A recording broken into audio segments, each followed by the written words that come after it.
I will bless the Lord at all times. Oh, magnify the Lord with me. This is the day which the Lord has made. College for purity together.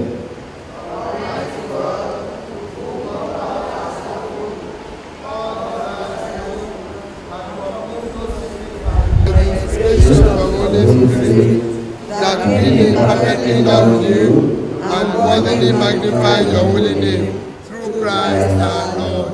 Amen. Glory be to God in the highest. And peace to the people on earth. God, heavenly, and God, our Father, we worship you, we give you thanks, we praise you for your glory. Lord Jesus Christ, only Son of the Father, Lord God, Lamb of God, take away the sin of the world. Have mercy on us.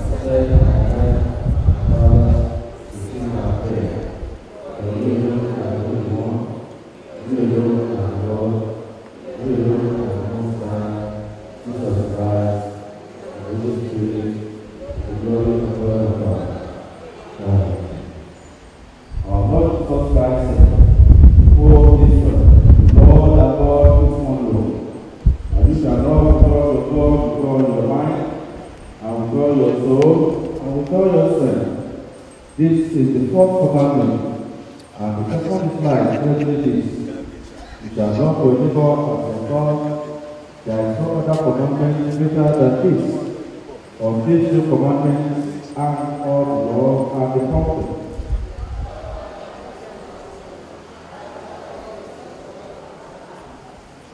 God so loved the world that He gave His only Son, Jesus Christ, to save us from our sins, to be our advocate in heaven, and to bring us to eternal life. Let us confess our sins in repentance and faith, firmly resolved to keep God's commandments and to live in love and peace with all people, meekly living upon our knees.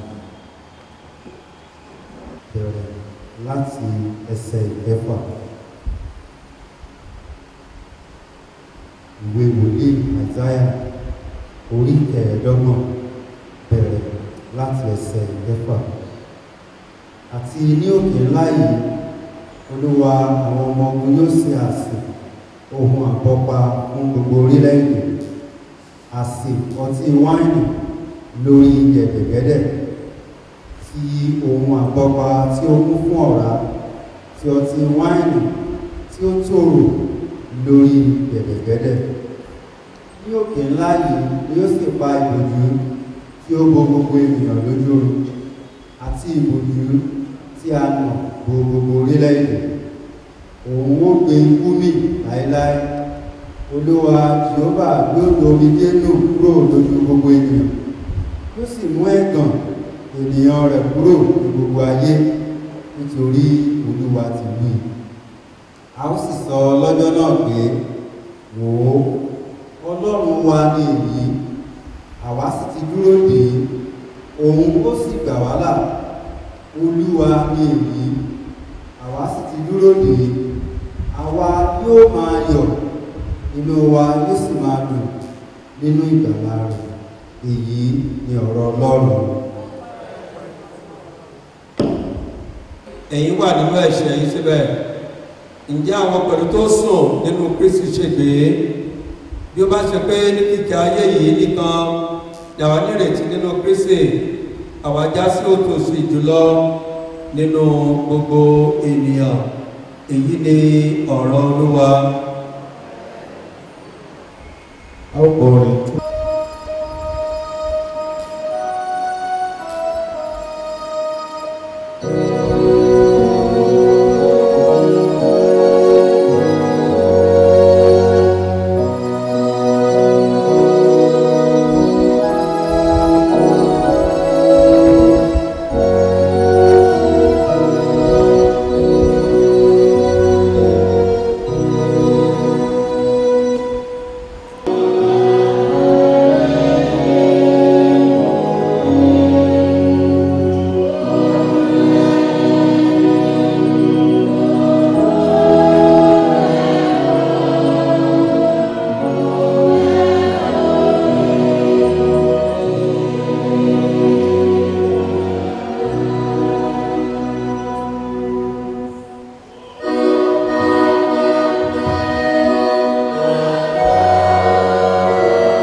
nísinsìnyí nígbà tí àwọn òkú yóò gbọ́ ohùn ọmọ Ọlọ́run àwọn tó bá gbọ́ yóò sì yè nítorí pé gẹ́gẹ́ bí bàbá ti ní ìyè nínú ara rẹ̀ gẹ́gẹ́ bẹ́ẹ̀ ni ó sì fún ọmọ láti ní ìyè nínú ara rẹ̀ ó sì fún bí àṣẹ láti máa ṣe ìdájọ́ pẹ̀lú nítorí tí òun ṣe ọmọ ènìyàn kí èyí kó má ṣe yà ilé ẹnu nítorí pé wákàtí ń bọ̀ nínú èyí tí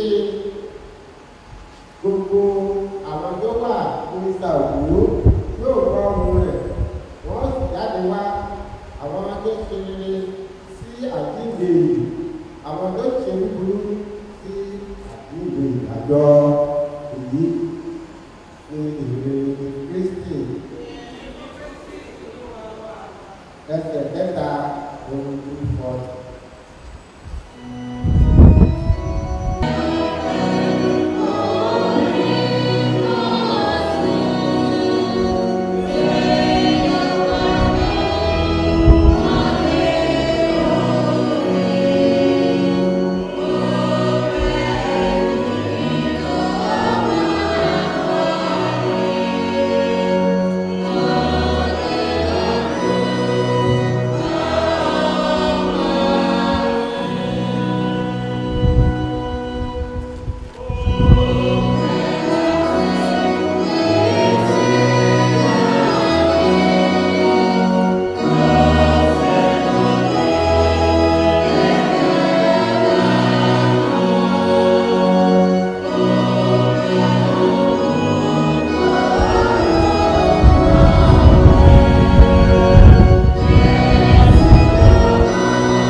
We are very sorry to start the service at 12. Your program says 11 o'clock. But yesterday I was told some others are coming from Lagos. And we thought that we have environmental sanitation. So we agreed for 11:30, 12. But I'm surprised at 12, some are still not here. But anyway, we are sorry for changing the time from 11 to 12.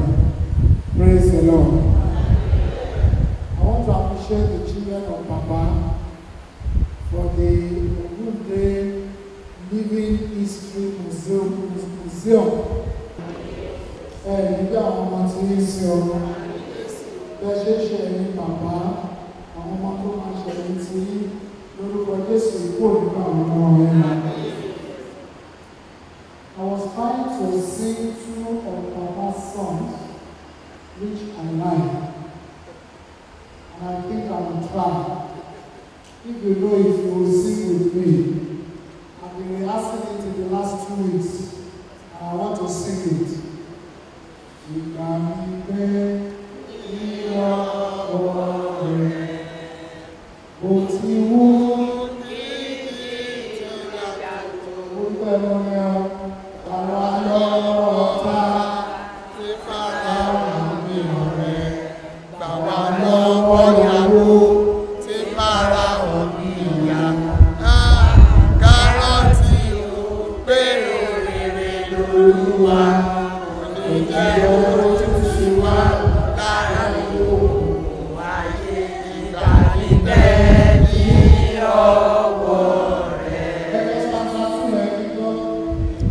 Ososa.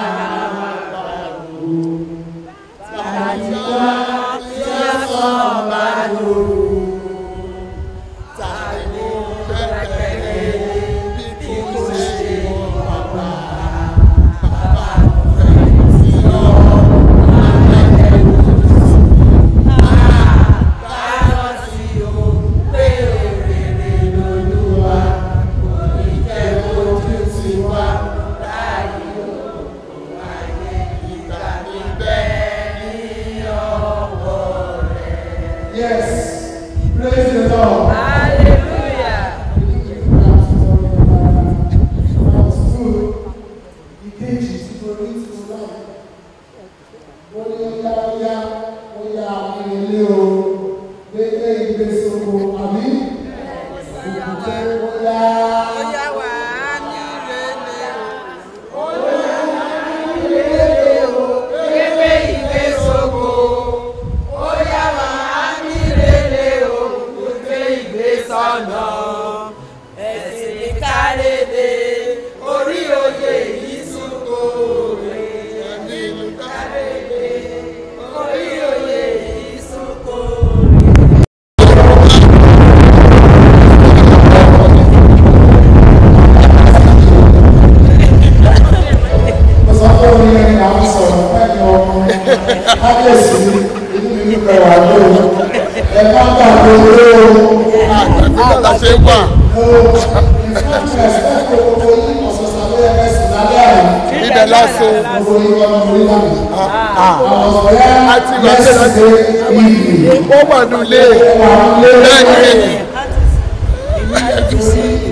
Let us pray.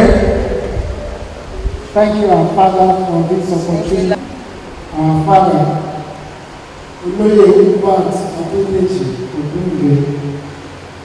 thank you for the works and times we spent in this life. Thank you because 25 years after, it was like yesterday, and His memory lingers on and on. Thank you for the children. Thank you for the children's children. Thank you for the wives. And thank you for all of us gathered, even to remember Your Son. Eternal God, accept our thanks in Jesus' name. As we share all this moment, we pray You will speak to our hearts. The memory that we celebrate, let it challenge us, those of us who are still living, even of the good works. Through Jesus Christ our Lord. Amen. And what? Èmi kò lè ṣe aláìṣe iṣẹ́ ẹni tí ó rán mi nígbà tí iṣẹ́ ọ̀sán òru bọ̀ wá nígbà tí ẹnìkan yóò lè ṣiṣẹ́. I must walk the works of Him that sent me while it is day. The night cometh when no man can walk. The question we should ask ourselves, what is the difference between night and day? Kí ni ìyàtọ̀ tó wà láàrin òru àti ọ̀sán? You know that there is light during the day. You can see well. During the day, you can see the other party very clearly. During the day, it is easy to walk. During the day, there are many opportunities open to you during the day. Nígbà ọ̀sán, ìmọ́lẹ̀ wà, ojú wa máa ń ríran dáadáa. Nígbà ọ̀sán, ọ̀pọ̀lọpọ̀ àǹfààní ló wà. There are many opportunities during the day. Ṣùgbọ́n nígbà àṣálẹ́, there will be darkness. you are not able to see well. In fact, the next person to you, at times in darkness, you may not be able to predict who that person is. You will not see clearly in the night. Evil triumphs in the night. Even opportunities close in the night. I was at the museum yesterday. They showed me a place where the witches are, and there was darkness there. Have you been to that place? Darkness was there. And where there is light, good things are there. The difference between the night and the day. And the Bible says, I must do the work of him that sent me during the day. Because night cometh when no man will be able to walk. Praise the Lord.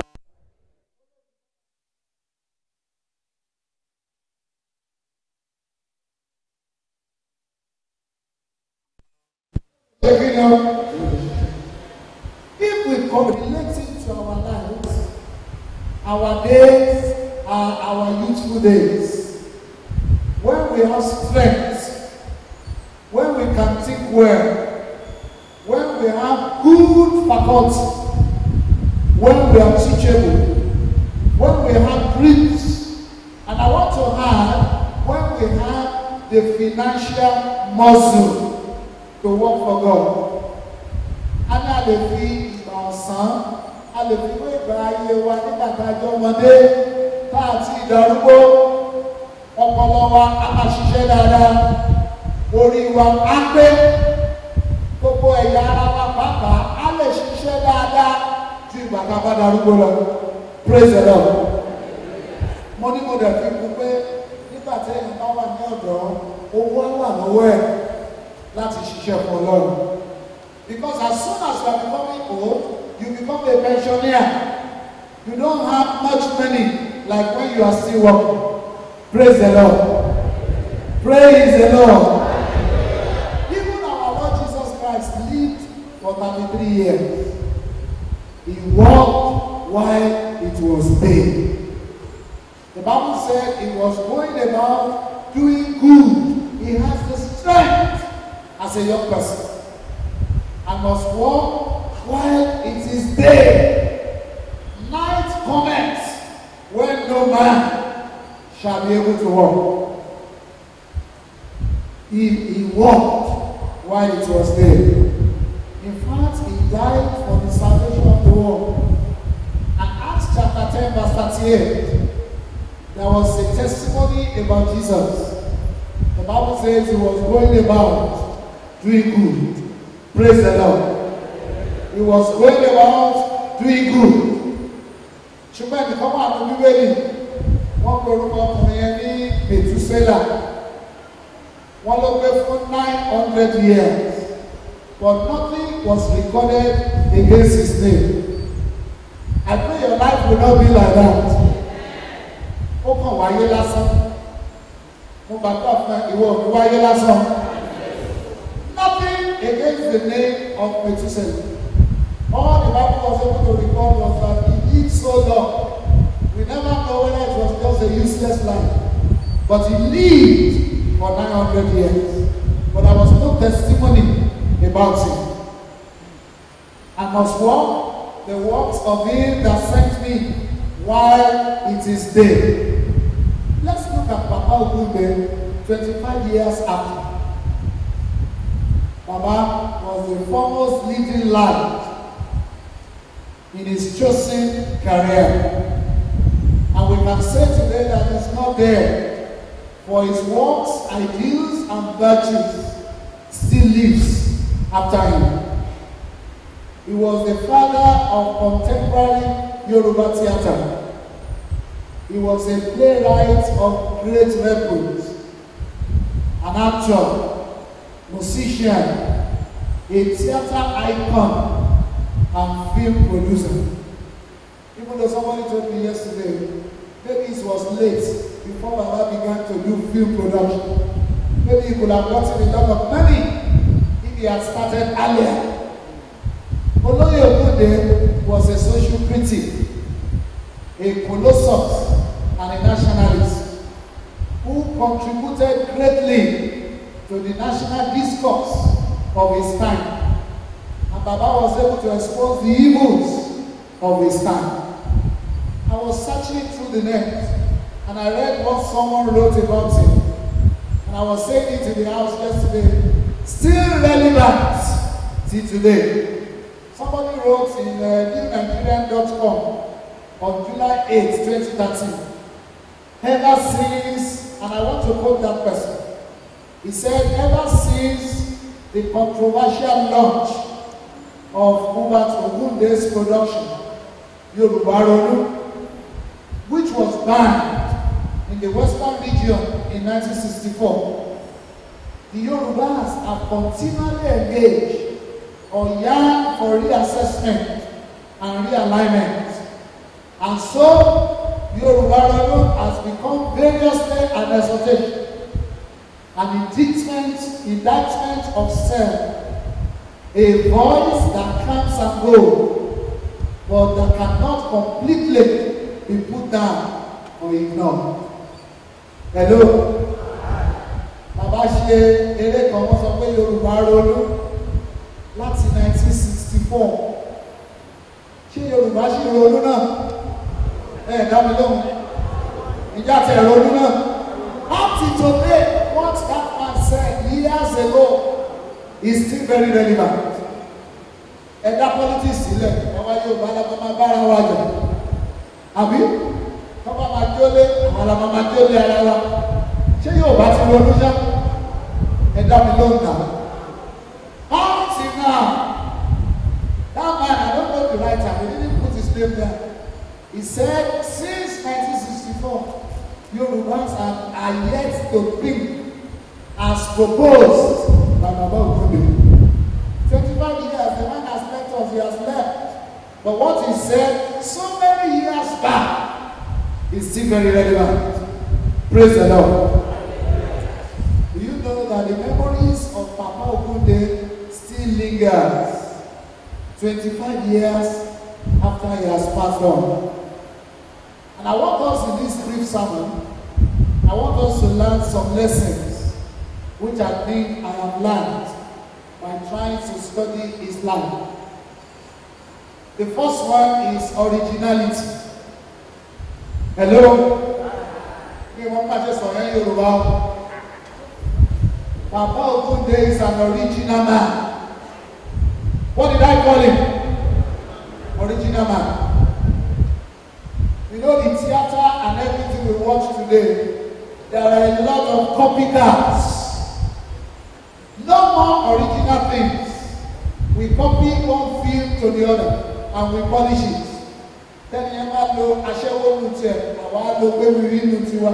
You know it's still the same thing. But look at all the productions of this Papa that we are remembering. Originality. He sought a reawakening of Yoruba indigenous culture. And we deceive ourselves today. One day, we're not share Yoruba Day. I want to interview Lori television who not even speak pure Yoruba. Yoruba comes out, Yoruba Day, Afro Ibosi. And I was asking myself, originality. Papa Ogunde is an original producer. Original.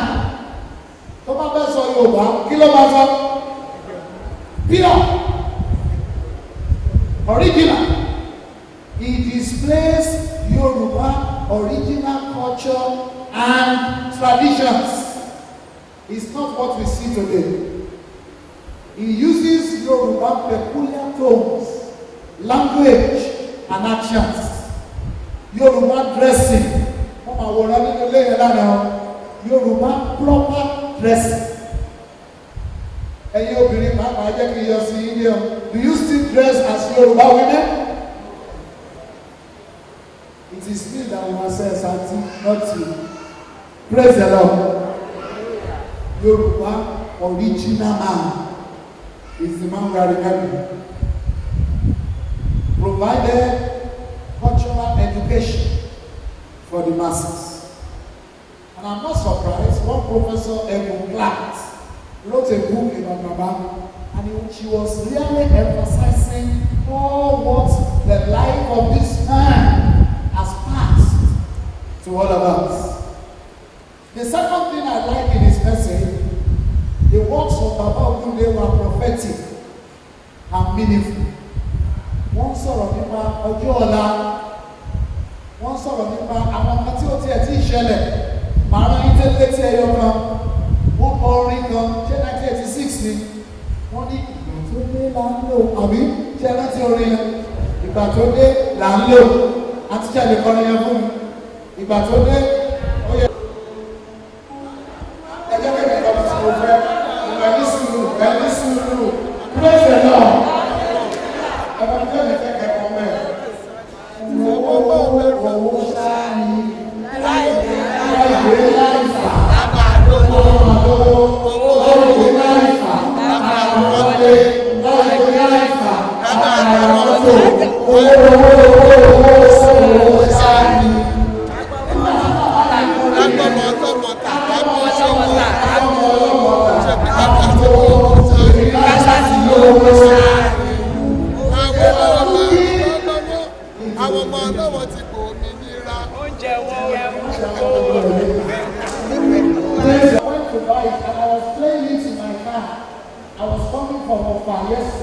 And what was coming to my mind? These were prophetic. Wọ́n ti ẹ̀ tí ìbẹ̀rẹ̀ sí gbé èèyàn nígbà tí bàbá ti kọ́ ní ẹ̀. Ṣé bàbá ti gbé èèyàn sí? Mo gbàgbọ́ fún yín wọn ní rírí ló. Owó tó yẹ káwọn ọmọ yín ti tọ́jú ní wọn ní sọ́kó ti nábà ọ́. Owó ṣáá ni. And that is our nation. Àwọn tí ẹ̀ sí ń lọ bá fún ọmọ yẹn.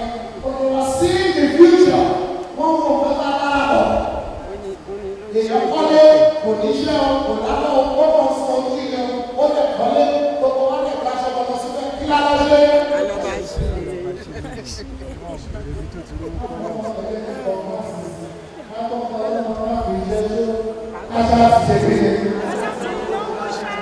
Prophetic message from those who left us. And when he was singing that song, we didn't know what was in his mind.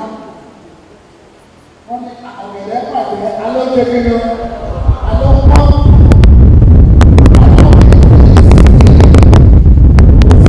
cultural antecedents of his time.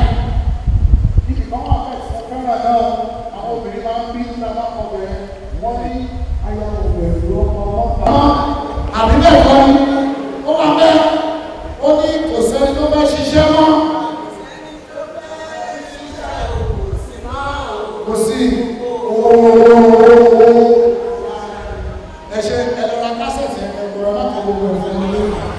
Praise the Lord. Praise the Lord. I think we should learn the boldness of Baba. He was an uncorrupted man. Ọ̀pọ̀lọpọ̀ àwọn eléré ní ìsìn ló wà ní pátì. They are corrupted. They are bought over. People like Baba Ogunde, they remain bold. Even during the colonial era, when everything was tough, he was singing against the ills of the society. Ó dùn mí inú mítì dẹ̀bi sáàmì táwọn tí mo fẹ́ bá sọ̀rọ̀ yẹ kó wá èmi ló yẹ kẹfí sí. Àwọn eléré tèmi ká bá wọn sọ̀rọ̀ kán lè kẹ́kọ̀ọ́ lára àwọn tó ṣe ṣáájú wọn. If you have some money these days, you will buy our artists. They will start to sing your praise. And I was told yesterday, àwọn tó ní kí bàbá wá ṣe eré Yorùbá ọdún, àwọn náà ló tún bá mẹ́. Nígbà tí bàbá ní ló ṣe kí ni wọn? Mo bá wọn wí.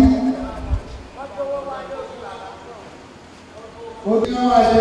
Wọ́n máa kọ̀ mẹ́rin ni. Wọ́n máa ṣe ìtọ́ sí lálẹ́ bàbá.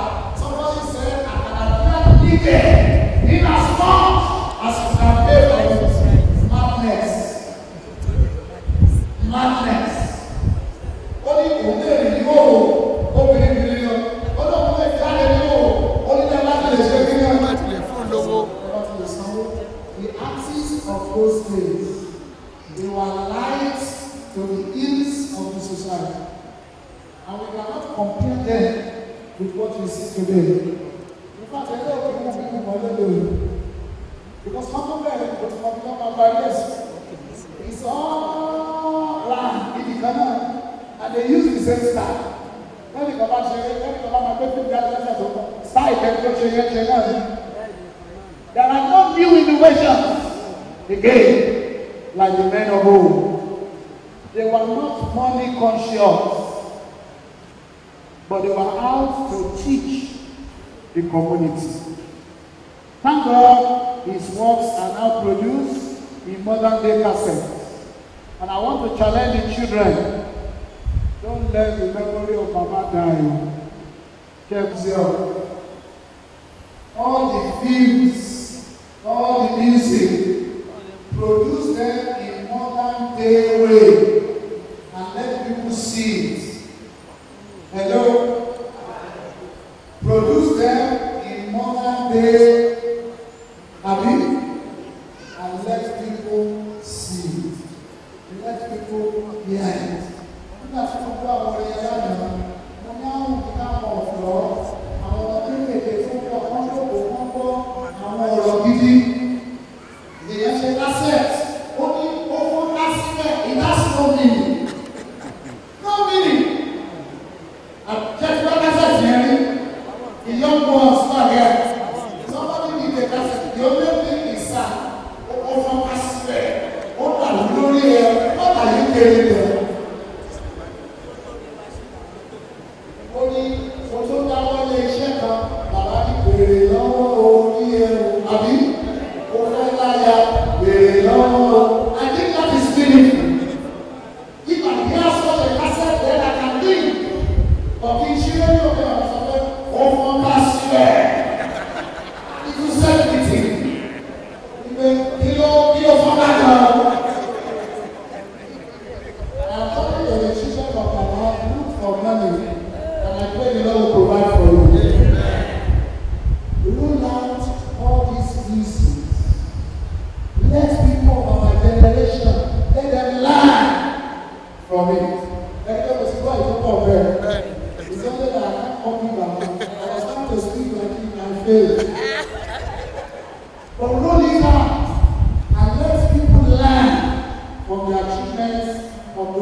I was looking at the records of two churches and I discovered that Baba played a lot of roles there. The church in Ijebu, I saw a record there that Baba Ogunde spent a lot of money to build their first church. I think you should not forget that church. There is a church in Imoro here. That church in Imoro. Emachio. How do you say about me, Patricio? That's what I was talking about Emachio. Just coming back. Church Imoro. You know what I like Imoro, man. Only Baba will occasionally come and worship with them. They had a small privilege. And whatever one told me that time, that one of those gave money to do that small privilege.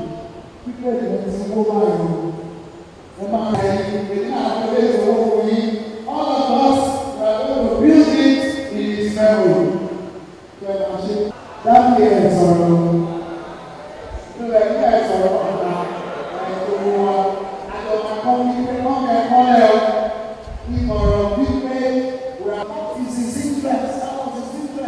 he goes there to worship with them. Do it for that village. I put it on your name, and I know Baba has a philanthropist to become. How many of you children can play the organ? You know Baba is for the church office. He played for a church for so many years. do something in His kind way. Praise the Lord. Hallelujah. But let's leave Baba alone. Allow Him to rest. I want to ask you, what is your own testimony as a Christian?